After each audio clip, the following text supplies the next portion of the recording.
Hello, this teddygaming, welcome back to another review on the Teenage Mutant Ninja Turtles, the Tales of the TMNT, Volume 2, issue number 53, and yeah, I don't know what to title this one, just because this one, they have 3 stories in it, and they all have different titles, and with this one, I was looking forward to it quite a lot, because it's a Christmas story, and, well, who doesn't like Christmas, and I was looking forward to it on that front, but also at the same time, with the Mirage issues, I've always found that with them doing stories in the snow, they always have like a different kind of feeling, like a warm kind of feeling, and yet with this issue, I felt nothing towards it, and it's really annoying because I want to really enjoy it because Christmas and Mirage and Turtles, but yeah, it was alright, I would say.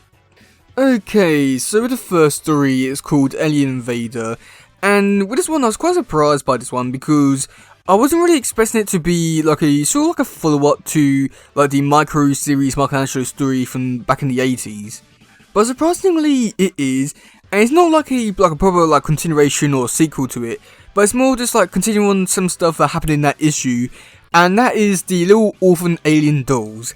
And I just wasn't really expecting the whole story focus around it, and a little bit relatable in some ways, and I can't tell if that's a good thing or a bad thing, but yeah, so basically, Casey's up in Northampton with Shadow, and we get to see 2 repair people. They're there trying to fix Casey's hot water, and we do that, and we get to see this person called Brian. He goes upstairs to see the toilet's working, and that's when he sees in one room the little orphan alien doll which he needs, which is the last one he needs, is there in mint condition.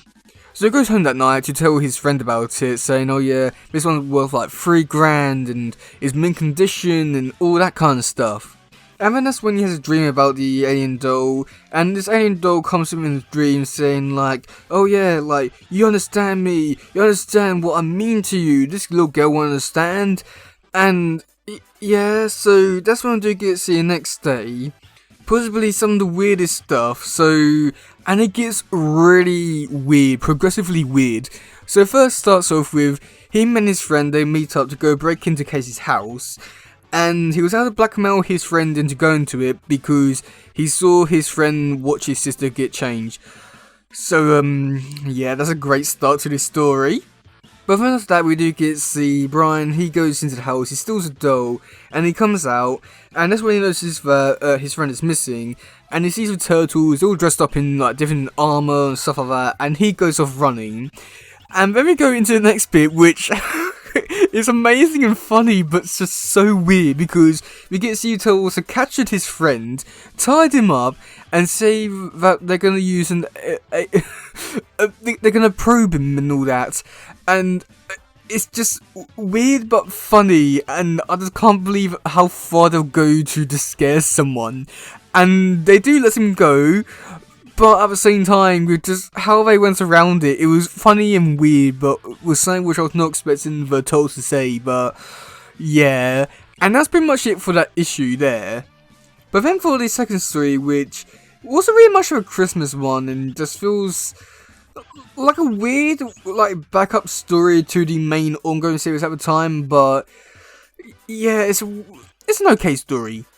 Okay, so for a little bit of context around this tale, basically Splinter's dead, and we do get to see that Donnie is shrunken down, and Raph's in his monster state, and we do get to see Donnie talking to April, saying, oh yeah, like Splinter was really there for us, he was there for everyone, and now that he's gone, we don't know what we're going to be doing. Griff has affected us in all different ways, and we do get to see Raphael, like what he's been doing, and that has been like really rageful, and it's going out taking out bad guys. And that's pretty much it for this issue. There's not really too much to it, or like this tale I should say.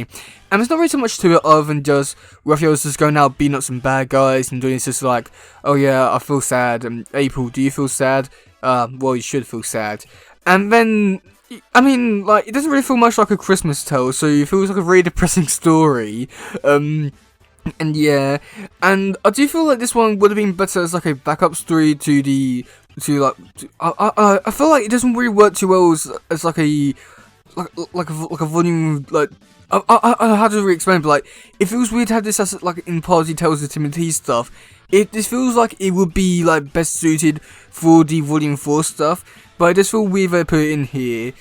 But yeah, and then like the weirdest part, which I do find a little bit weird, is that they dedicate this story to some turtles that died, like 175 years ago and 200 years ago. I don't know what to really say about that. I never thought there'd be a dedication stories to turtles, but here we are.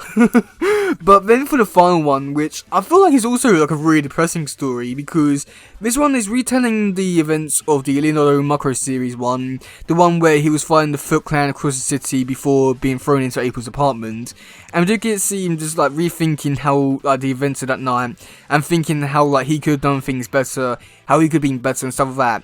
And I feel like this is a really great story to really, like, you know, like expand on his character, improve his character, make his character feel more like a character, more just. But I feel like, I don't know, I feel like at the same time, because of how little they do with this story, we're only showing like glimpses of like what he could have done.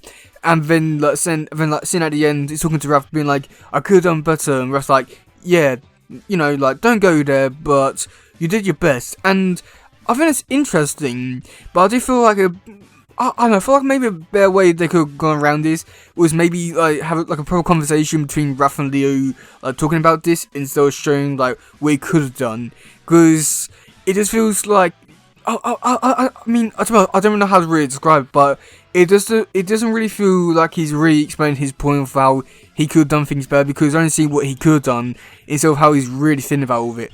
I feel like there's a lot more.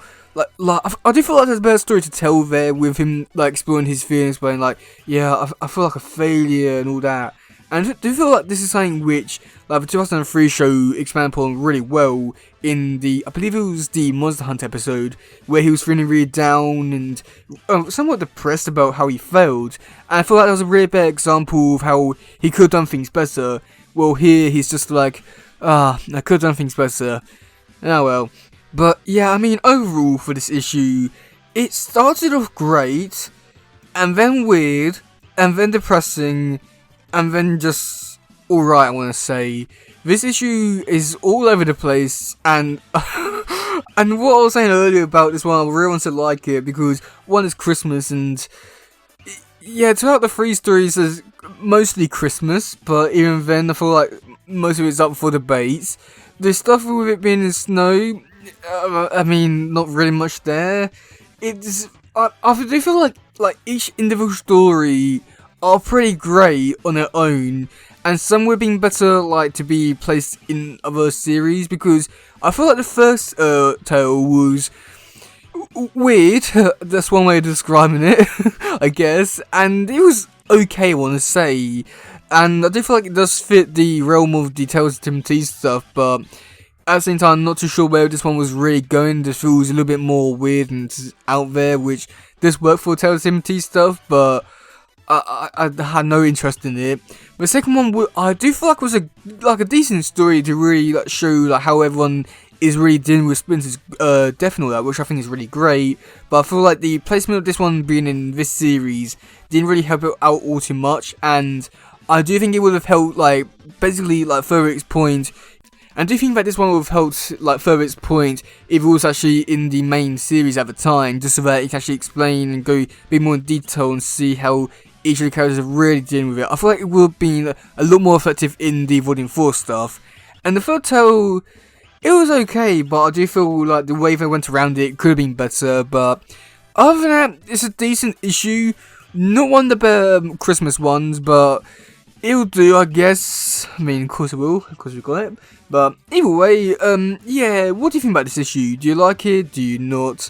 And, yeah. That's game for today, guys. If you doesn't, please share. Let's just grab no stuff. Goodbye, yo, and bye.